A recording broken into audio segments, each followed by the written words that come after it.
সেই মসজিদে সবাই ওহাবি।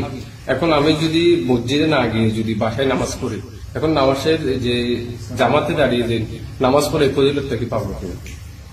বাসায় জামাতে কিনা মসজিদে গিয়ে যখন আমরা নামাজ পড়ি জামাতে, তখন আলাদা একটা সব দেয় ফজিলতরা বলেছিল। এখন এই যদি আমি মসজিদে না গিয়ে যদি নামাজটা যদি বাসায় পড়ি, আমি কি ফজিলত পাবো কিনা? জামাতের ফজিলত পাবেন কিনা? ধন্যবাদ আপনাকে।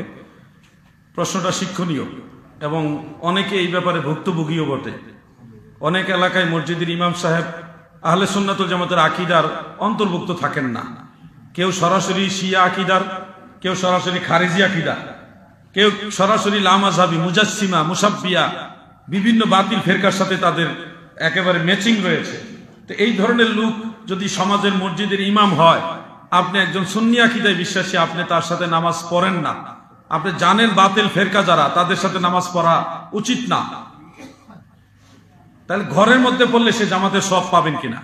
প্রশ্নটা হলো যুবক ভাই, এটা আমরা সুন্নিরা বাতিল আকীদার লোকদের পিছনে নামাজ পড়ি না কেন?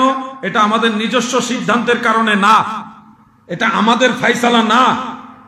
বাতিল আকীদার লোকদের পিছনে নামাজ পড়া যাবে না এই ফতোয়া আমাদের না, এটা সাহাবায়ে কেরামের ফতোয়া। আমি আবার বলছি, বাতিল আকীদার ব্যক্তির